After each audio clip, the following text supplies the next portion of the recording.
Hang on. No video. No intro today. Kristian Right. Livolsi, we're live. This is the hot seat. We are live. It is Tuesday. I want to dive straight into it today. Let's not muck around.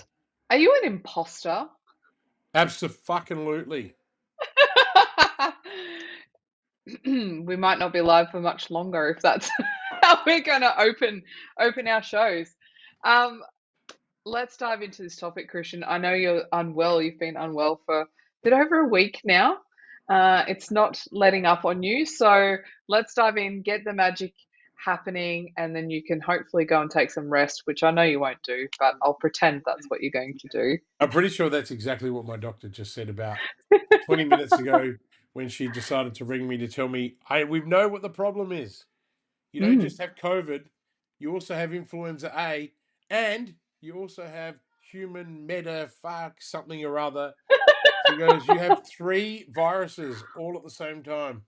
How are you still functioning? And I'm like, because I just am. But yeah, as everyone knows, the hearing is the thing that's challenging me. Everything else is kind of like, I'm working from home. I'm staying away from everyone. My daughter has influenza A as well, so doctor's pretty confident that's where I got that from after I contracted Yep. COVID. We're trying to find out how I contracted this other bloody thing. But on all accounts, it looks like the COVID is killing everything else. So hence why I don't seem to have all these random infections. But look, it is what it is. Just makes concentration a bit hard. But we've got to keep the wheels moving, and that's what we're going to keep doing. And you want to talk to me about being an imposter? Thanks. That's very I offensive. do. Look, this is a topic I wanted to dive into for quite some time now because I think it's so relevant for business owners and what they go through, no matter what phase of your business you're in. I think this can be really, really helpful to understand what it is and how you can overcome some of those things. So, I just want to get straight into the first question.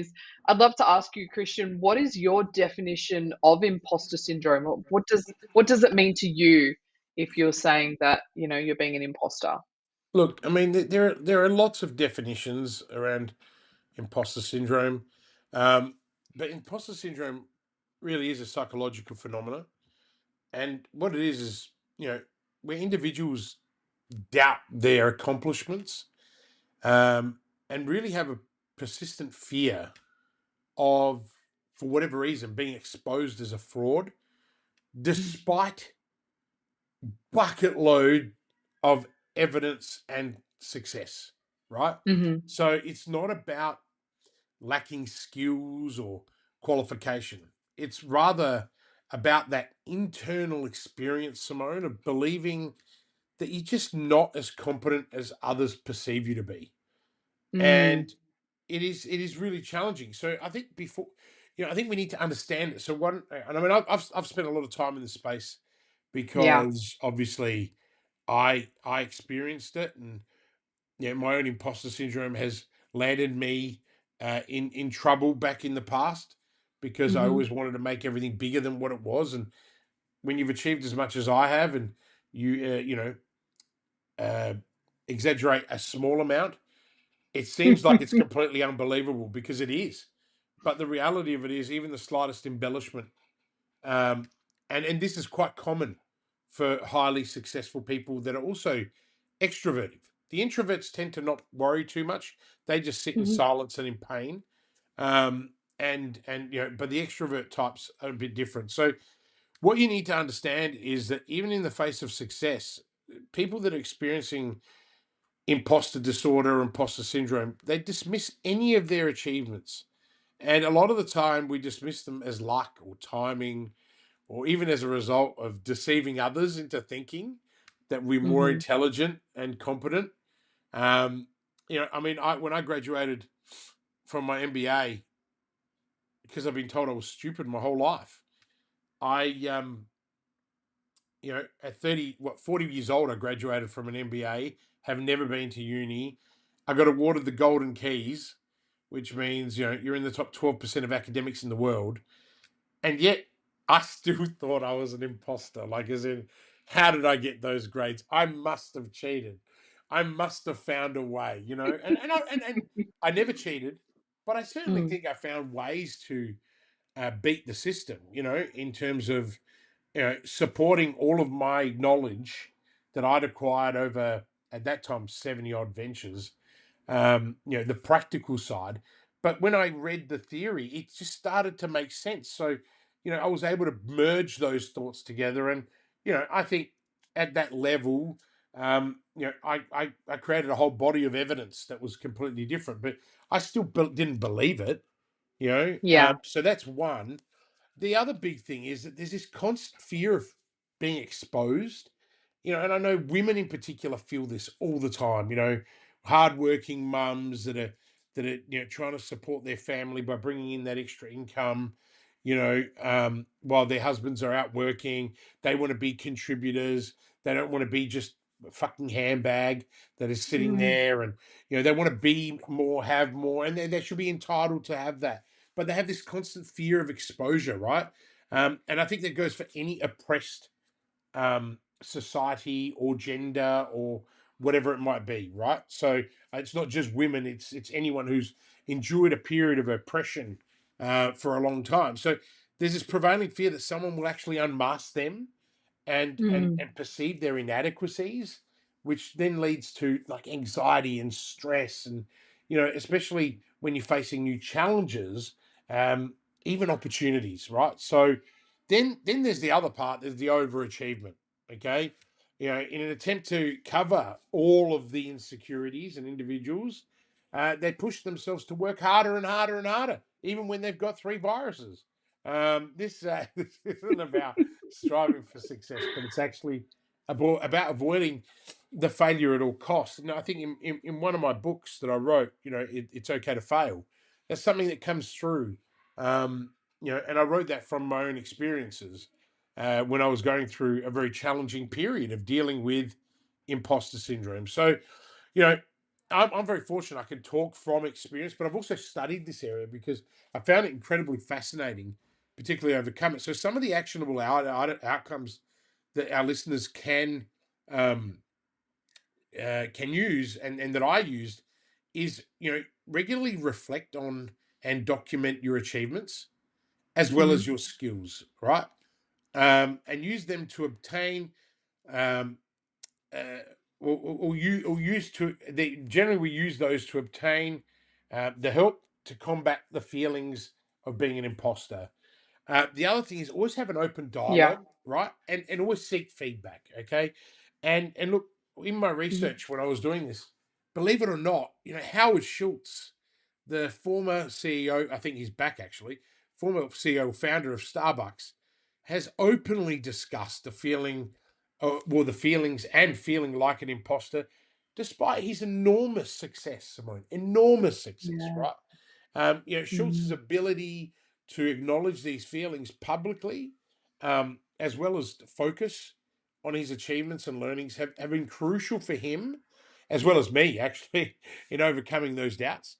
And his story yeah. is actually a powerful reminder that even the most successful individuals can experience imposter syndrome, and that acknowledging and addressing it is actually part of a successful personal and professional strategy. So, understanding Okay. imposter syndrome is actually a common experience, especially amongst high achievers, those of us with ADHD. I mean, like hell, if you want to get into our new program growth school, you kind of almost have to have ADHD. It's kind of a prerequisite we're setting, um, because to keep up with my It's a levels. commonality, isn't it? It's a theme that we're noticing Oh, amongst our totally. current community members. Yeah. And I think you're starting to go into my second question, so I'm going to get it out there. How can you identify if you're experiencing this situation? Is it an awareness piece that you need to see, or is it something that someone else might highlight to you, a peer or a mentor or something? How do you know if you're actually feeling this way? Well, for me, for me, it was actually my colleagues like picking it up. I think I Hmm. kind of always knew, but I didn't know enough about it. I mean, I didn't even know what it was. When someone called me an Yeah. imposter, I got deeply offended the first time.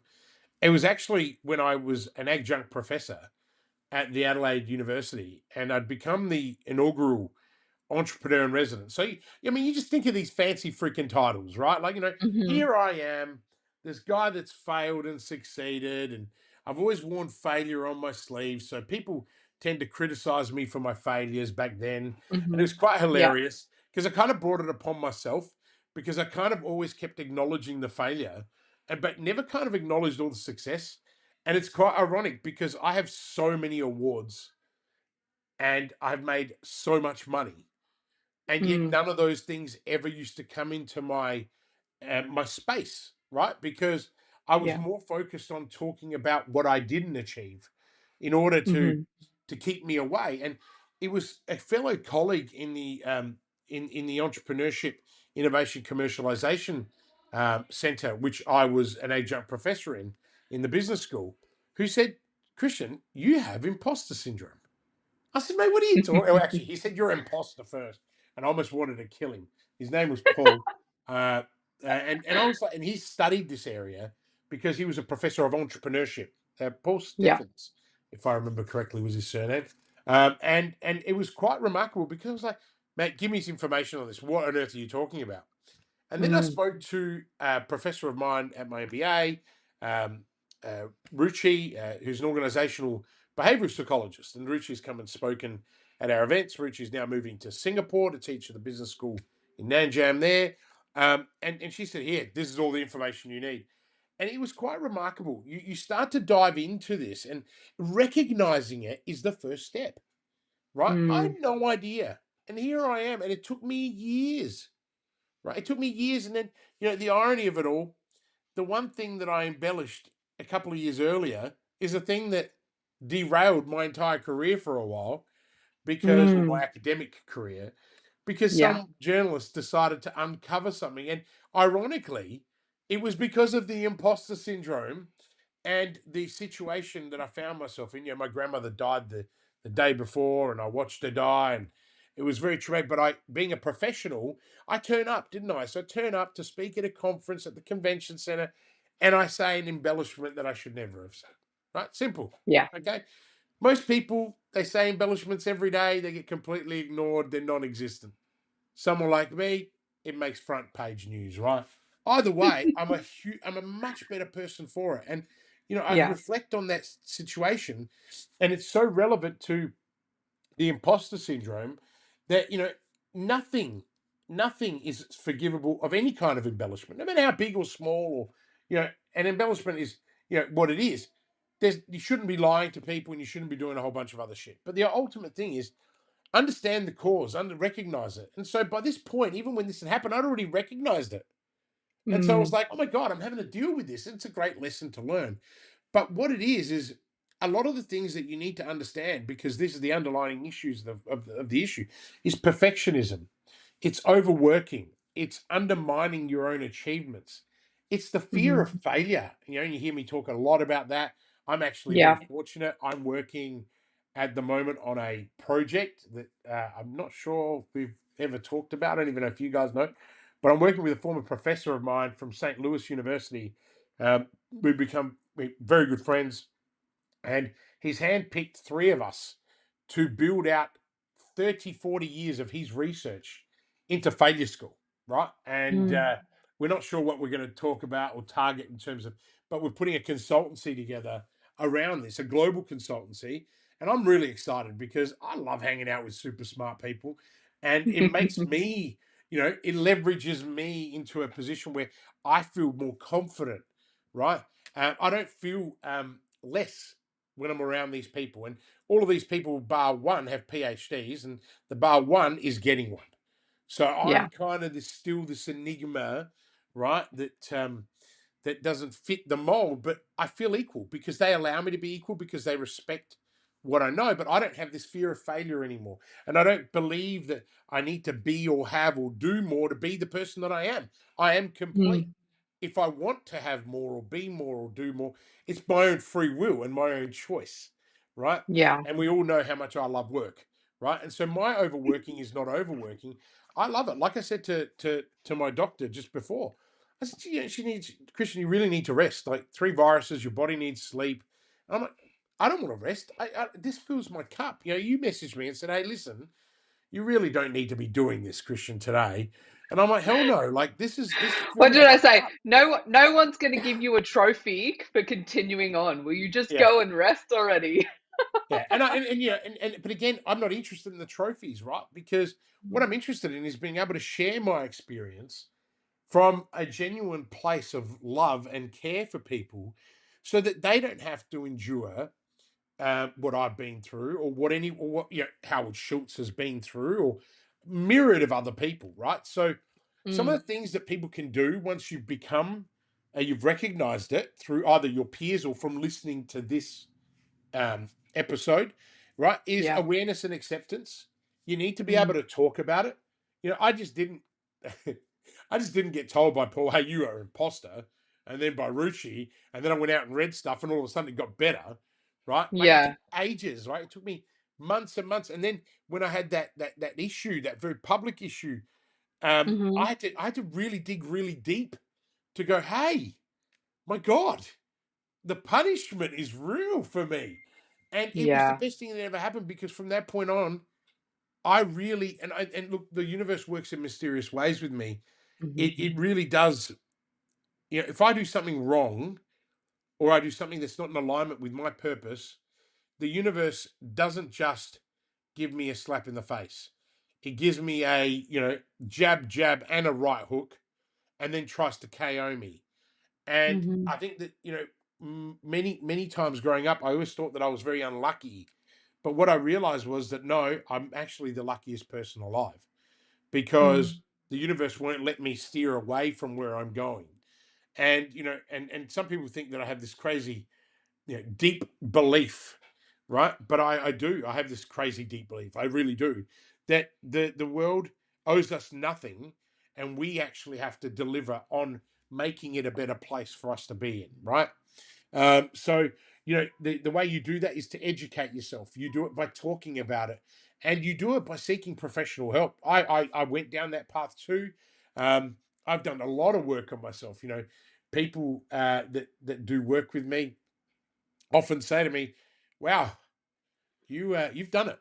Like, yeah, it's like, yeah, man. I invest my money back into me, um, in order to be the very best version of myself. I mean, I hmm. can't possibly be accountable uh, in helping thousands of people who join our programs, who I advise, and you know, I was actually doing some math yesterday, thinking of the amount of people we've actually impacted in the last 12 months, just from my clients, or our clients, and their people in their teams. It's Mm, thousands. It's not even like 100. It's thousands, because each client might have 120, or might have 30 employees, or 3 employees. When you cumulatively bring the impact together, it's massive. And that's just really inspiring, Simone. So, mm.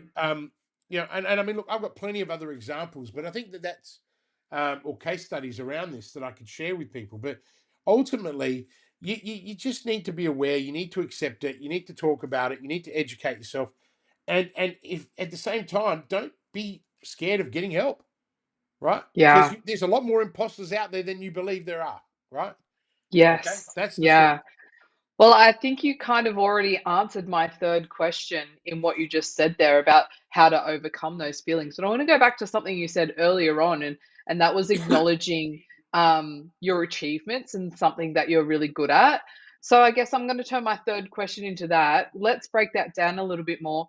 What should you be doing if you're sitting there thinking, okay, well, how do I unpack what I've actually achieved, and how do I show some gratitude and awareness of that? What would you do? Is that just like a journaling exercise? Would you think back to clients you've worked with, or your actual academic achievements, or what would that look like for you? Oh, look, Simone, I think firstly, you got to change your own mindset, right? And you got to Mm, address your own behaviors. And this comes through a set of deliberate actions. Okay. mhm, So, yes, journal. But the purpose of journaling is to reframe your thoughts. mhm, Okay. Um, you've got to then talk about your feelings, right? Find a mentor. I mean, in our program, whether it's for our babies under 10 grand, or the people doing up to 1.2 mil, and then that, and even in the boardroom product, which is above that. This is an open discussion we have all the time. We talk about Mhm. our feelings. I mean, that's one of the things that I love about our intensive momentum weekends every quarter. The you know, it's not just about the conversations that happen at the event, those 20 hours that we spend together over 2 days. It's the conversations that happen the week before everyone arrives in the private groups, right? Yeah. It's the conversations that then happen at, I'm here a day early, let's hang out and let's thrash out business ideas. Or it's, there's Christian sitting in the restaurant on his own trying to have dinner quietly, getting his head together, and everyone just swarms to the table, right? And then I love it. And then it's like, oh my God, it's 10 o'clock. I've got to be up at 4. And by everyone else kicking on.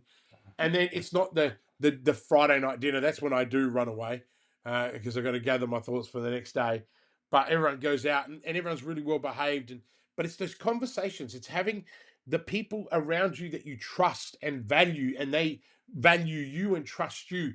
That's what makes Mm. all the difference in life and in business. I think we said it at our last momentum event.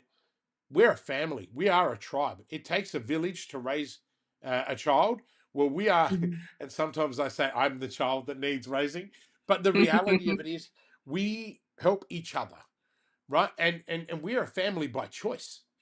I think that's Yeah. the most powerful thing. Alison, one of our new members, she's a psychologist and has remarkable talents. And she came as a guest for 2 days, Yeah. and you made some comment on the first day that didn't include her, and she just looked at you and was like, "What are you talking about? I'm it. This is my people." And That was the biggest FOMO moment I think ever. and it was just fantastic to see, because she made a choice that that was going to be her tribe, and Mm. everyone else made a choice that she was going to be part of it. I mean, there's not many programs in the world that allow you that privilege, that Yeah. you are a member of that tribe, and you get a collective choice as to who becomes part of it. Mhm. And I think that's so powerful. But again, back to the imposter syndrome. Anyone that has imposter syndrome before they join us, by the time they finish the first session, they're pretty much gone, because they Yeah. recognize that everyone's in the same boat. Like, we are seeing this pattern of highly functioning ADHD people, right? There's a whole bunch of dyslexic people too, which is great, because it makes my spelling on the whiteboard so much more palatable. Um, but I think the other thing is, you got to celebrate your achievements, and that's why having a tribe around you, right? If you're a business owner and you're listening to this and you're doing it on your own, mate, you need to just stop, right?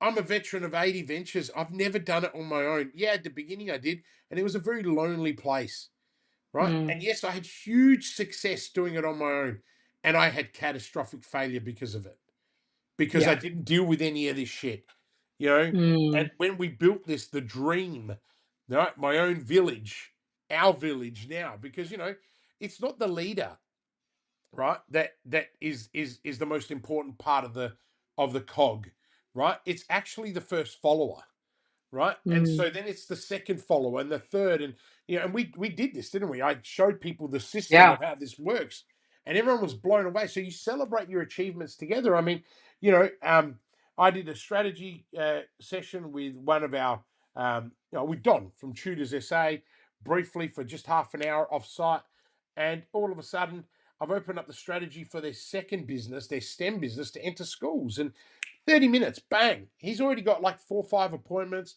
talking to schools, getting it in there. I mean, that's gonna. I mean, it's celebration, and we're celebrating in the group chat earlier this morning, or was it yesterday? Yeah. There's so many Right. celebrations, so we celebrate together. So you never feel like you're this imposter in the background. It's like, mate, we'll do the celebrating for you, right? Like, Mm. if you can't do it for yourself. The other thing is, you got to set realistic goals. You got to seek mentorship. You've got to limit comparisons, right?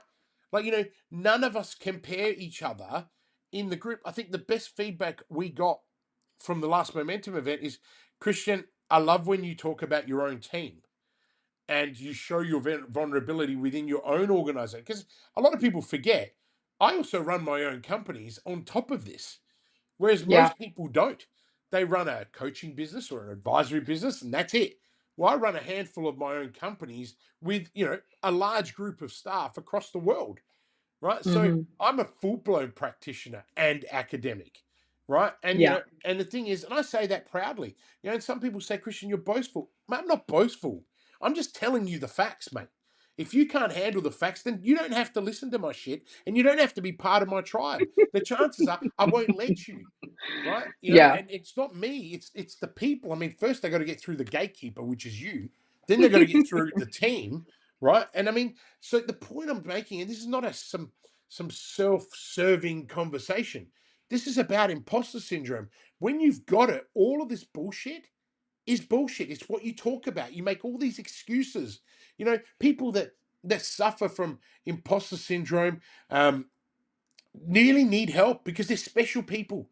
There's so much talent out there, right? And imposter syndrome, even if someone has not been successful yet, they feel it because of that reason. So, invest in professional development. And I look back and I want to just as Cheryl, what's her name?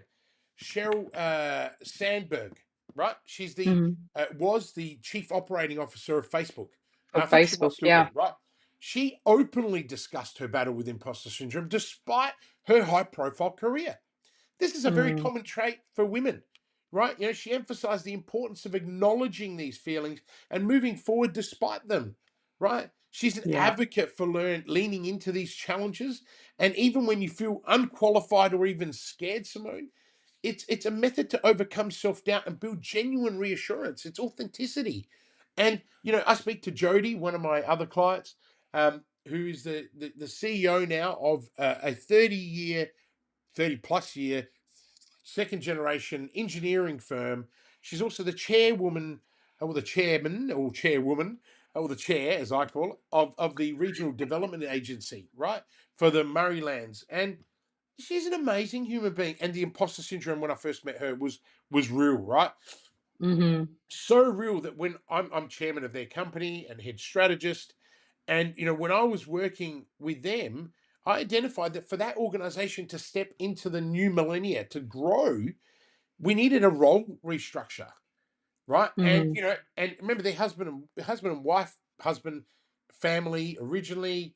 Jody was CFO, and she felt such an imposter that she could never become the CEO. And I'm like, mate, Jeremy is the best director of business development on the planet. He's wearing Mm. so many hats as the MD that we can't go and we're building layers of leadership because we're growing. Like it's just 20-30% year on year growth. And, we're doing some of the coolest bridge projects in the country. We're doing some of the coolest large structural steel infrastructure. And this is a little country town with a population of, like, honestly, no shit. It must have, Bohill must have, I don't want to offend anyone in Bow, but I don't think it's more than 10,000 people, right? And it's right on the beautiful Murray River. But Mm. they've got some of the best people I've ever had the privilege of working with. Tom, the GM, started there as a metal fabricator, as a welder, boilermaker, and has worked his way up to GM, right? Mm. And under my custodianship as chair, he's had two um, promotions, much to the fact that he gets petrified every time because he too, a very confident person, brilliant at what he does, but imposter syndrome because it's like, oh, I couldn't do this. Absolutely, you can, mate. You got the Mm. skills, you got the talent, you just got to have the mindset. And I think if I can just wrap up on that, that's so fundamentally important. And it's why I'm on this call. And it's why I don't give a shit that I got three bloody viruses that can knock me out, because I believe people need to hear this. I think people need to understand, they need to see the truth. I'm not an academic in this space. I'm a practitioner who's gone and done a bucket load of reading on it and has realized, hey, there is a better future there for you, for me, and the entire human race. And it's a choice, Mm. right? It's a choice. Okay. So, and a lot of people say, Christian, you are a business guru, right? Like, you are not a guru. I'm a bloody good strategist, yes, because I'm a really good thinker, right? And Mm. why am I a good thinker? Because I have the time. I get paid to sit and just listen to people, and then I get to just get paid to talk. I mean, what a great job, right? But in order to talk, I got to read books. I got to familiarize myself. I got to pay attention. That I've sat on something like 24 boards in my life.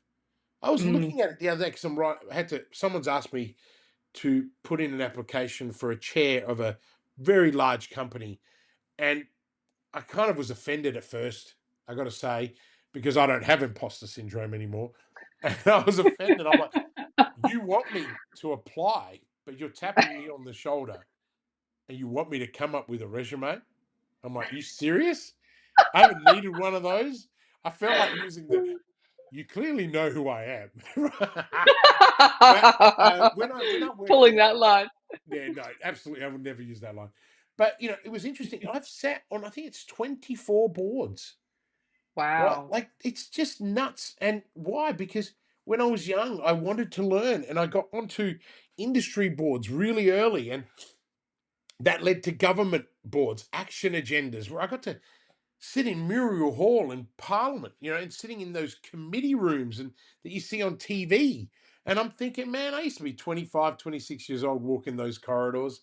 I mean, the irony of it is you grow and you learn, but it's what you take with you, right? And yet I Mm. still had all that imposter syndrome well into my 40s. Well, I'd kind of dealt with it by the time I was 38 to 40, right?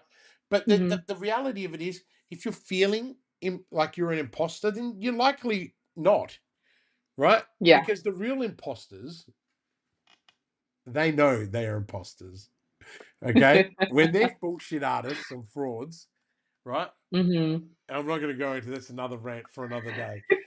But you've got to be really careful. The internet and AI is creating a generation of full of shitters, right? Mhm. Okay.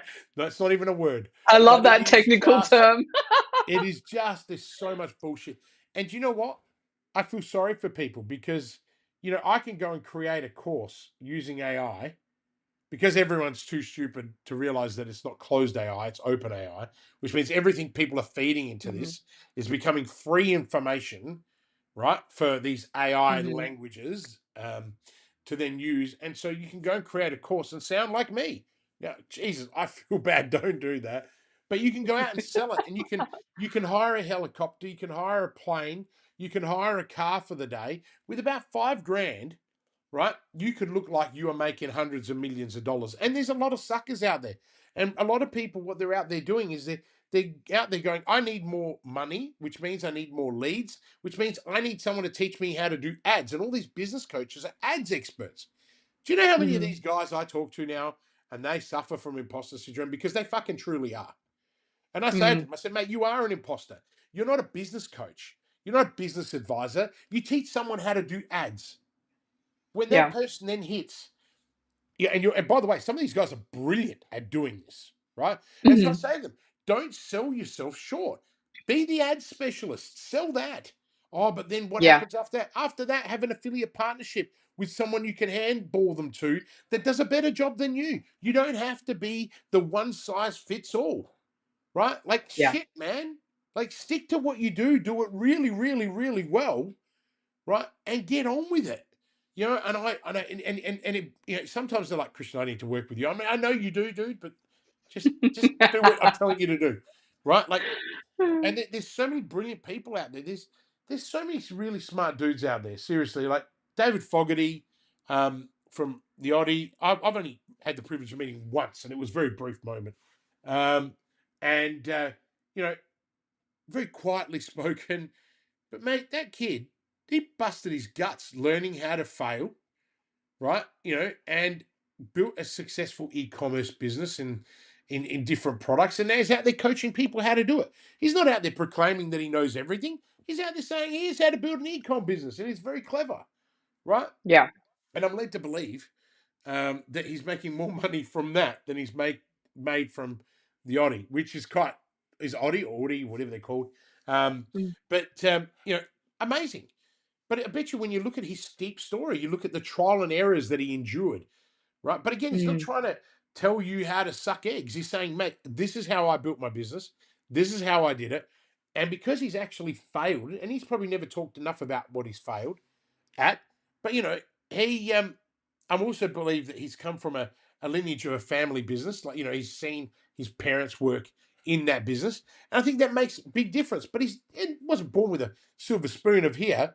Just go out and Yeah. I'm going to keep bankrolling you until you sort it out. So, and no doubt, I bet you anything, he's had some imposter syndrome. Guys like Toby Pierce have probably experienced imposter syndrome. That's him and Kayla sold Sweat for an undisclosed Sweat. amount of money, then bought it back. Mm-hmm. They're high functioning people who work their ass off. Mm-hmm.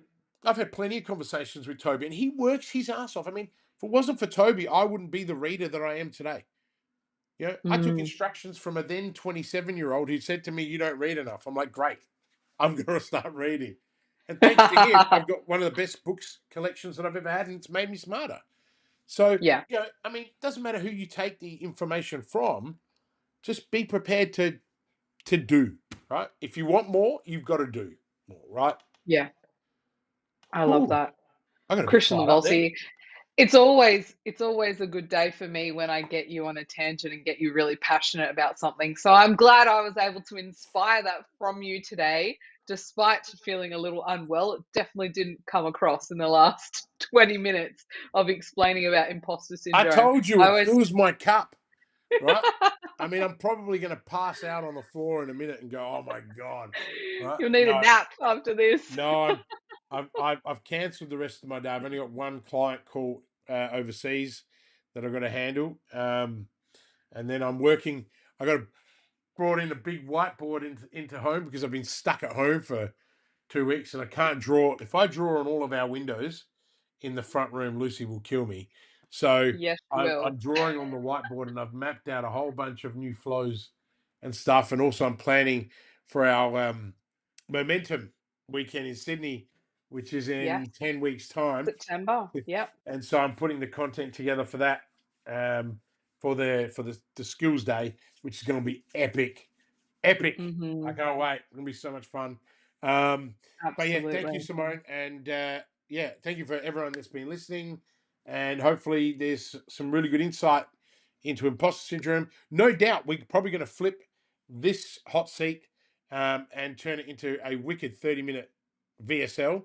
Mm. Anyone doesn't know what that is? I don't know what it stands for, but it's a money-making thing, right? No. We're going to turn it into something that people could actually watch over and over again for free because I love to just be able to impart whatever I've learned in my life and give it back to people so they can use it for whatever means they have. Thank you, Simone, for always coming up with excellent questions. And yes, now the adrenaline is fading and I need some Panadol. You're very welcome, Kristian Livolsi. Thank you once again for your time and insights. This has been the Hot Seat, and we'll be back next Tuesday with some more hot topics of discussion. Amazing. Yep.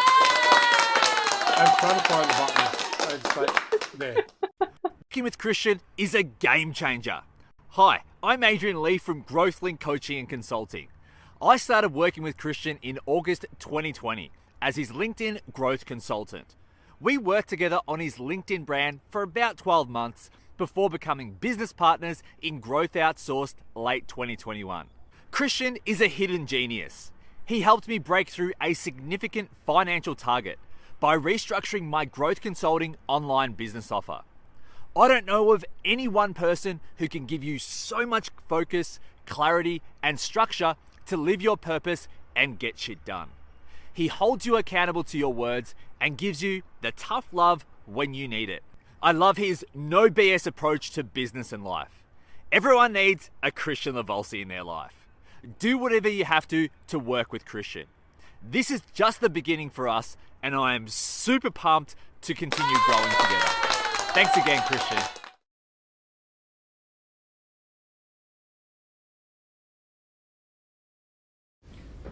Are you ready to start taking action on your business?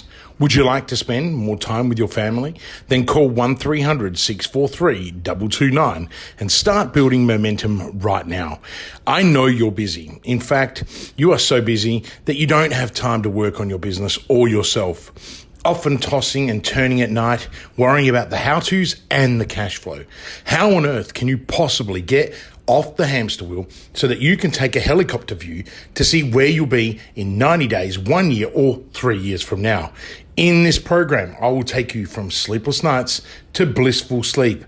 You'll have more time with your family and you will have the clarity and direction so you can grow and flourish. Call 1300 643 229 now and start building momentum.